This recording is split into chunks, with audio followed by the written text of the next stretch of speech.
Bismillahirrahmanirrahim. Assalamualaikum warahmatullahi wabarakatuh. Berjumpa lagi dengan saya di channel Mitra Jaya Company. Kali ini kita akan menjelaskan tentang suhu.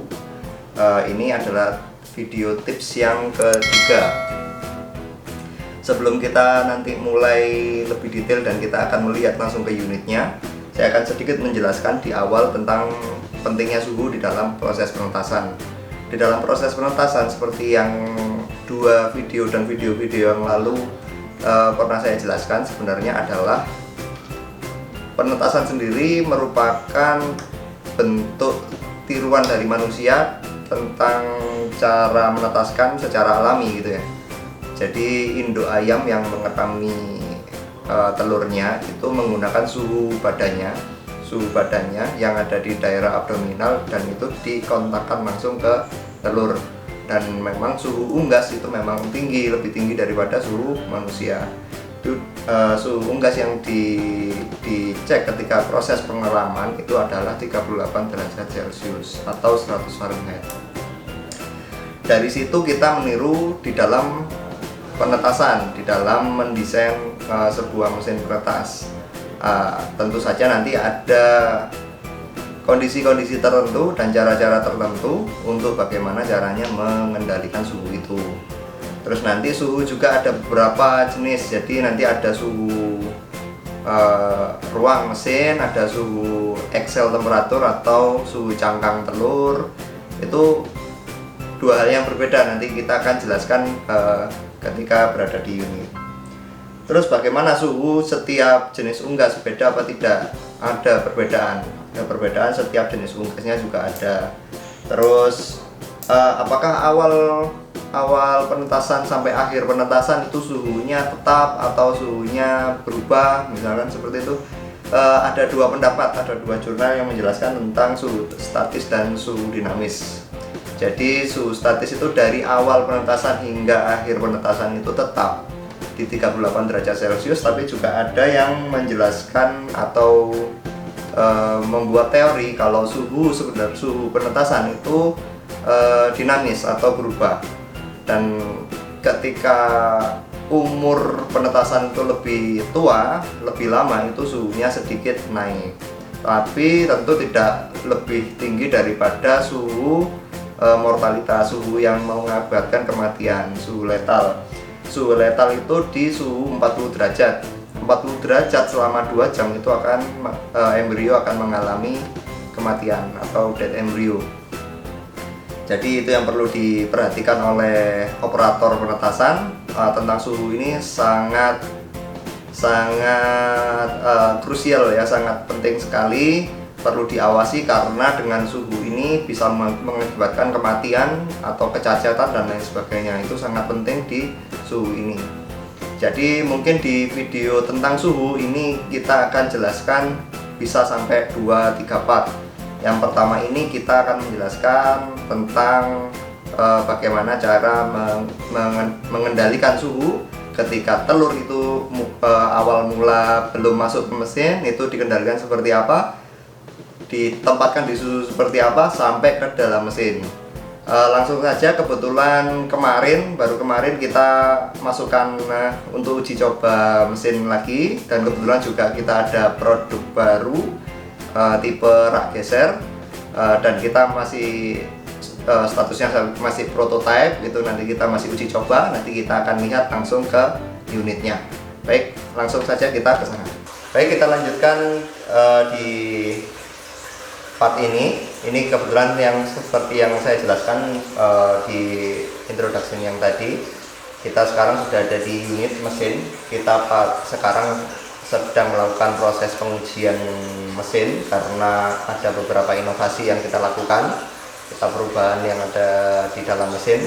Mungkin sedikit saya kenalkan, ini ada mesin tipe DS yang sedang kita uji, ada di modulnya kita upgrade lagi. Terus ini tipe yang terbaru kita gunakan modul memang buatan kita sendiri, bukan modul-modul Cina ya, seperti yang beredar di tempat lain. Kita memang building sendiri, kita desain sendiri. Oleh karenanya mungkin karena kita bikinnya seperti itu, kita bisa berikan garansi kalau di modul buatan kita gitu ya. Mungkin beda dengan produk-produk Cina yang lain. Dan di belakang ini ada tipe AT yang sedang kita juga uji. Mungkin saya berada di sini biar enak posisinya melihat yang baru aja. Kita lanjutkan tentang pembahasan tentang suhu. Jadi ketika telur itu mau dimasukkan di dalam mesin, itu kan ada yang dinamakan dengan proses penyimpanan telur. Proses penyimpanan telur itu yang terbaik adalah suhu 18 derajat Celcius. Mungkin agak kesulitan ya menempatkan mesin yang penempatannya ruangannya harus 18 derajat Celcius di negara tropis seperti ini. Tapi paling tidak tempatkanlah telur di tempat yang sejuk, tidak berada di bawah sinar matahari, dan di situ ada mungkin alat-alatnya mengeluarkan panas seperti di samping kulkas, itu tolong dihindari. Jadi tempatkan di tempat yang sejuk. Dan sebelum proses telur itu dimasukkan ke dalam mesin, itu perlu ada proses yang dinamakan dengan preparation temperatur atau suhu persiapan. Ketika proses pembersihan telur, itu telur didiamkan di suhu 24 sampai 27 derajat Celcius. Hal itu akan mempercepat proses kenaikan suhu di dalam mesin. Karena kalau telur itu suhunya masih dingin, suhunya masih terlalu dingin, ketika masuk ke dalam mesin yang sudah dipersiapkan, itu suhunya akan lama naik di dalam mesin, dan itu akan berpengaruh pada lama penetasan. Ada di beberapa jurnal menjelaskan seperti itu. Tentu saja kalau terlalu lama penetasannya, maka akan menghasilkan DOC yang lebih ringan atau lebih kurang sehat seperti itu ya, kurang fit. Jadi seperti itu. Tips yang kedua, ketika telur mau dimasukkan ke dalam mesin tetas harapnya dipanaskan terlebih dahulu atau dinyalakan terlebih dahulu dan diset suhunya dengan kondisi yang stabil, dengan air di dalam sudah masuk dan semuanya perangkat sudah masuk kecuali telur. Dan sebelum dinyalakan kita juga sudah harus mensanitasi telur dengan Inkunol yang sudah diberikan di dalam setiap mesin Mitra Jaya. Itu perlu dinyalakan terlebih dahulu paling tidak 24 jam. Ya, 24 jam dibiarkan menyala sehingga suhu di dalam kita pastikan stabil. Ketika suhu di dalam mesin sudah stabil, telur kita masukkan yang awalnya dari luar suhunya lebih rendah, itu akan menurunkan suhu di dalam mesin, tapi tidak masalah. Tapi karena tadi ada preparation temperatur di awal, itu suhunya tidak terlalu turun. Yaitu tips yang kedua ya. Jadi mesin tetas harapnya dinyalakan lebih dahulu 24 jam. Dan terus tips yang ketiga tentang proses penetasan, ini khusus untuk mesin tipe DS ya dan ke atas. Itu kita kan sudah menggunakan termometer digital, dan di situ ada sensor di dalam warna hitam. Mungkin kalau yang ini warna putih ya. Kita sekarang menggunakan termometer seperti ini, termometer digital seperti ini, ada di dalam itu warna hitam. Tips yang kedua ini, tempatkan sensor itu berada di telur, bukan berada di rak. Karena raknya itu terbuat dari aluminium, dan aluminium itu adalah benda logam yang mudah melepaskan panas, sehingga ketika mati itu suhu aluminium itu akan segera turun. Suhu aluminium akan cepat turun, padahal suhu cangkang telurnya itu masih tinggi. Kalau suhu cangkang telur, kita biasa bilang kalau di penetasan istilahnya adalah EST, Excel temperatur. Itu adalah suhu mutlak proses penetasan. Jadi sebenarnya penetasan itu yang diukur bukanlah suhu ruang. Sebenarnya seperti itu, bukan suhu yang ada di dalam mesin tetas. Tapi yang betul adalah suhu cangkang telurnya. Jadi suhu yang dirasakan oleh embrio, oleh telur itu sendiri, itu yang perlu kita record, kita rekam, kita amati ya, dan kita kendalikan. Terkadang suhu exhale temperatur EST dan suhu ruang itu memiliki perbedaan, memiliki rentang. Dan biasanya suhu cangkang itu jauh lebih stabil daripada suhu ruang. Jadi yang paling bagus, tempelkan sensor yang ada di mesin itu pada telur. Itu yang tips yang ketiga. Mungkin seperti itu ya, seperti suhu ini. Nanti kita akan lebih banyak menjelaskan lebih detailnya secara ilmiah tentang pengaturan suhu yang lainnya ya, pengaturan suhu yang lainnya. Ada yang mungkin bertanya, kalau misalkan mati lampu seperti apa? Mati lampu dan akhirnya mesin tetas tidak bisa menghasilkan panas sendiri gitu ya, tidak bisa menghasilkan panas. Telur sendiri itu mengalami metabolismenya sendiri ketika umurnya bertambah.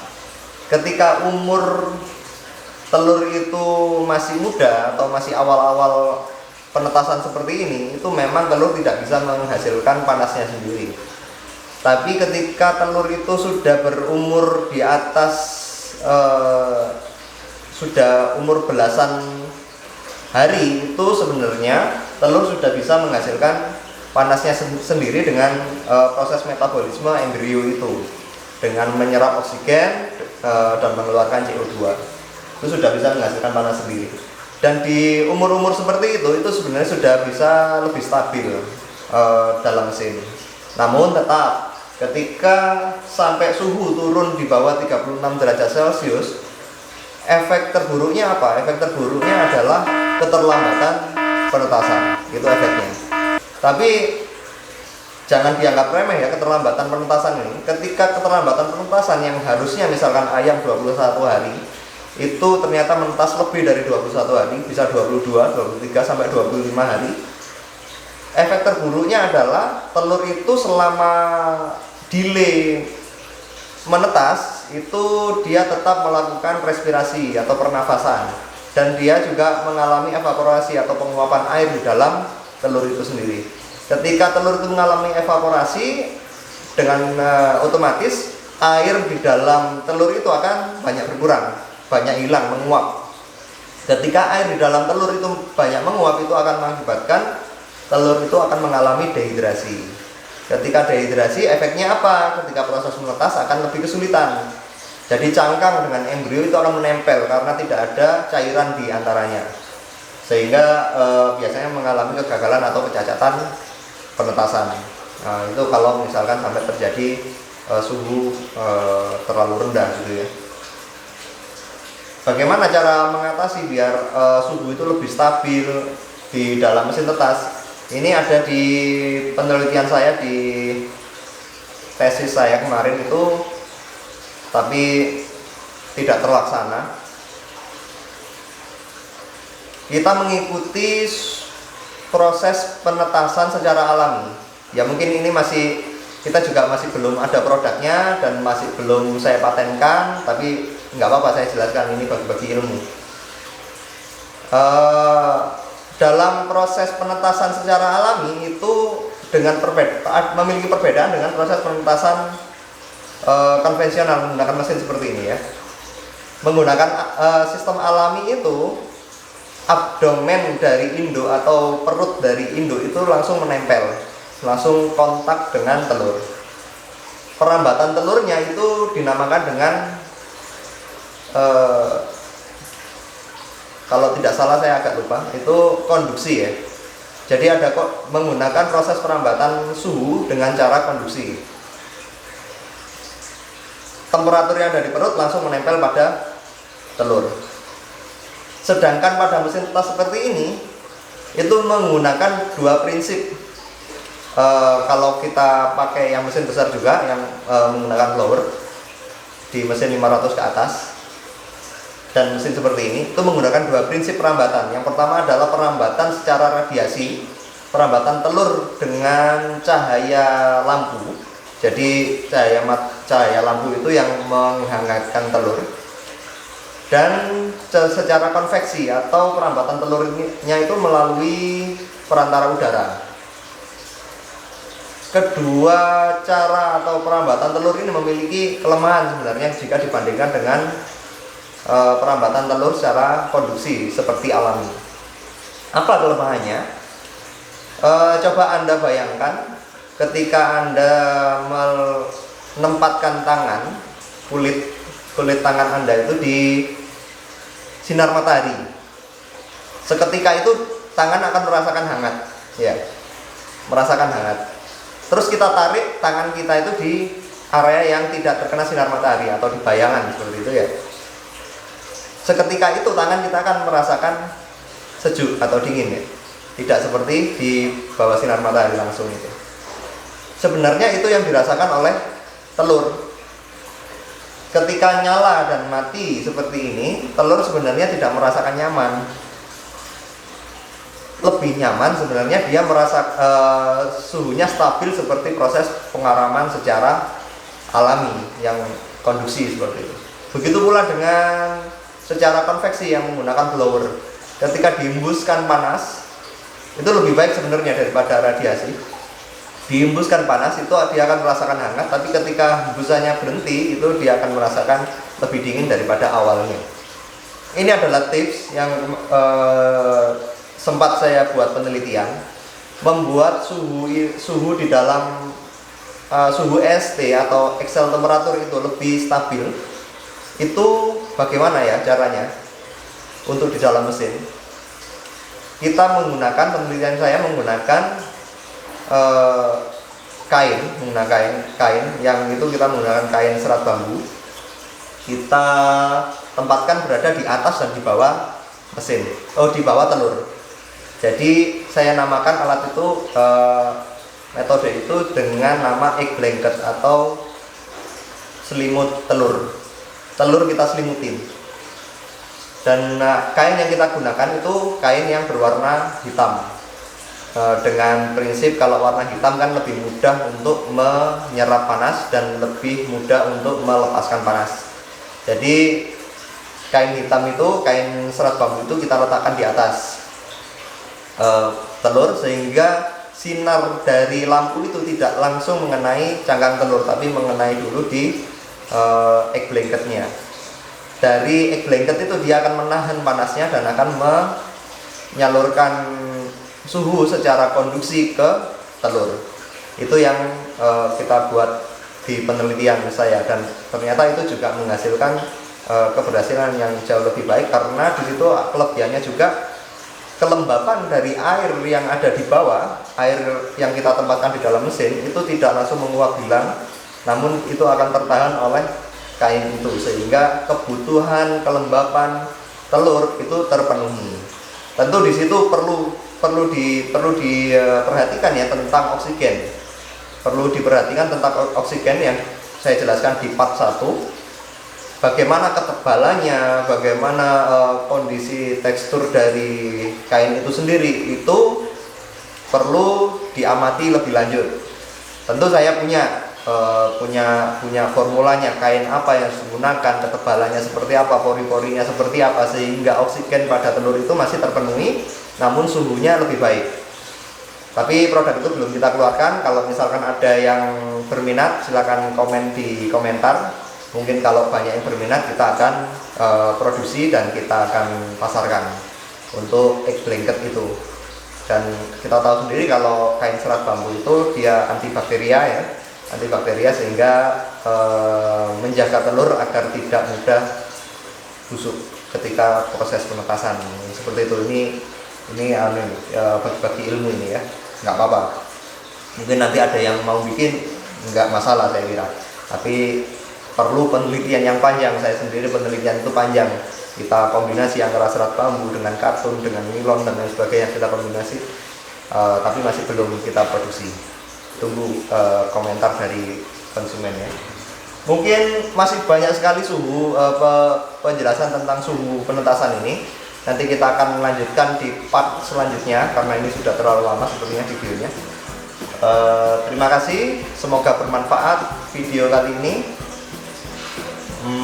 Jika saya ingatkan lagi, jika dirasa bermanfaat video ini, tekan like. Jika mau tahu informasi-informasi yang selanjutnya kita akan sampaikan, jangan lupa di subscribe channel ini. Terima kasih. Wassalamualaikum warahmatullahi wabarakatuh.